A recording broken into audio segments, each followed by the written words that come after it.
Selamat datang dan selamat malam. Kembali lagi Denny, narator dari Rumah Horor Indonesia, menjumpai kalian. Semoga kalian semua ada dalam keadaan yang sehat dan berbahagia. Pada malam hari ini saya akan membacakan beberapa urban legend dari Indramayu. Inilah dia, Urban Legend Indramayu.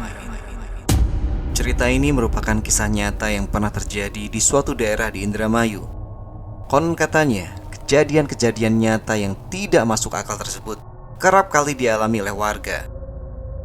Menurut mitos yang berkembang di sana, makhluk tersebut kerap kali menampakkan sosoknya. Dan apabila makhluk tersebut menampakkan diri, maka kesialan akan menimpa orang yang melihatnya. Yang pertama adalah setan Daska. Setan Daska atau hantu tanpa kepala. Rumor kemunculannya terjadi sekitar tahun 90-an. Hantu yang tidak memiliki kepala ini kerap kali muncul untuk menakut-nakuti penduduk desa. Kemunculannya tidak disangka-sangka. Biasanya lebih sering menampakkan diri kepada orang-orang yang tengah kemalaman di jalan. Setan Daska berpenampilan cukup rapi dengan jubahnya yang panjang melambai tertiup angin. Setan ini datangnya dari arah yang berlawanan, atau tepatnya dari belakang. Dia menampakkan diri seolah sedang tersesat, kemudian bertanya pada warga dari arah belakang, sehingga mereka yang dicupai tidak menyadari bahwa yang bertanya adalah setan Daska. Seperti yang pernah dialami oleh salah seorang penjual mie ayam, sebut saja namanya Husen. Menurut penuturan Mang Husen, dia ketemu langsung dengan setan Daska ketika dalam perjalanan pulang setelah berjualan di acara pernikahan. Saat itu dia dikejutkan oleh suara seorang yang memanggil-manggilnya. Mang, tunggu Mang, saya mau beli mie. Tidak begitu jelas sosok yang memanggilnya, sebab jarak di antara mereka cukup jauh. Lumayan, rezeki emang tidak kemana. Laris manis Tanjung Kimpul. Jualan laris, duit ngumpul. Mang Husen fokus menyiapkan mie ayam untuk pembelinya. Habis nonton sandiwara ya Kang? Pulang nonton paling mantep makan mie ayam buatan Mang Husen. Canda Mang Husen sambil sibuk mempersiapkan mie. Makhluk itu sebenarnya sudah sangat dekat di belakang Mang Husen. Namun Mang Husen belum juga menyadari. Beberapa saat kemudian, "Ini Kang, mie-nya udah." Nafas Mang Husen terasa tercekat di tenggorokan. Dia terkejut luar biasa. Saat itu tanpa pikir panjang, dia langsung lari meninggalkan gerobak mie ayamnya. Yang berikutnya adalah setan payung. Setan payung atau hantu berpayung kerap kali muncul dan mengusik ketenangan warga.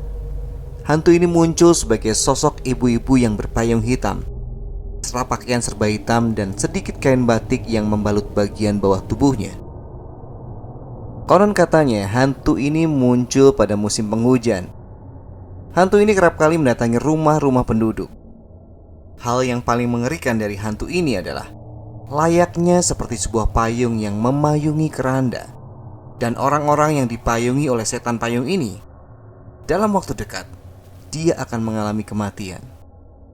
Kemunculan makhluk ini seolah memberikan sinyal bahwa kematian sudah dekat di hadapannya.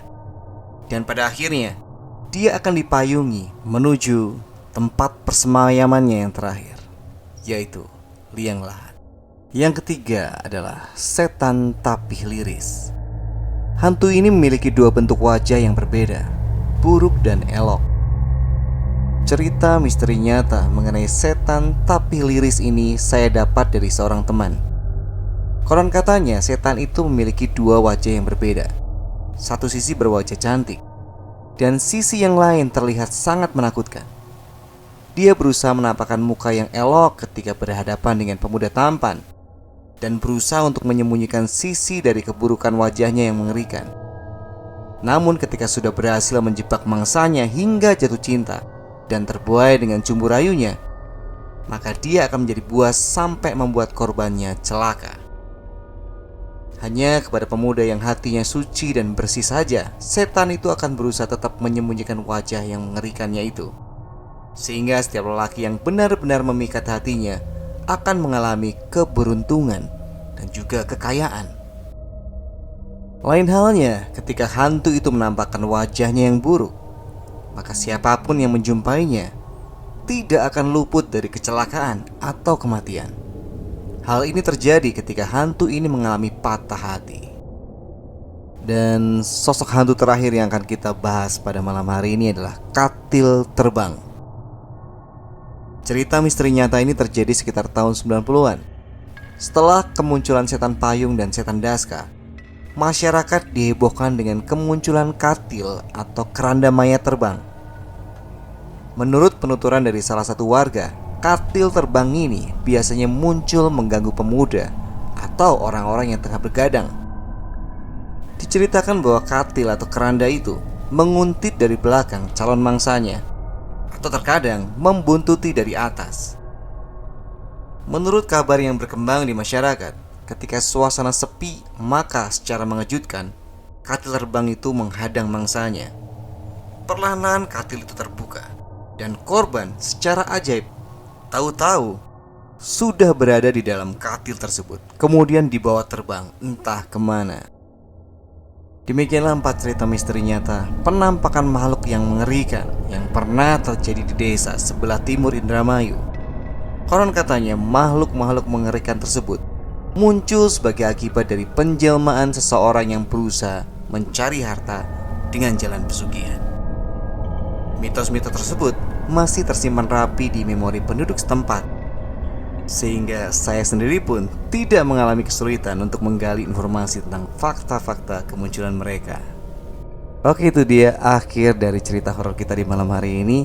Kalau kalian punya cerita mistis atau pengalaman mistis, kirim aja ke denny.trisanto1104@gmail.com supaya cerita kamu bisa dibacain di sini. Terima kasih sudah mendengarkan sampai akhir. Sampai ketemu di cerita horor berikutnya. Selamat malam, selamat beristirahat.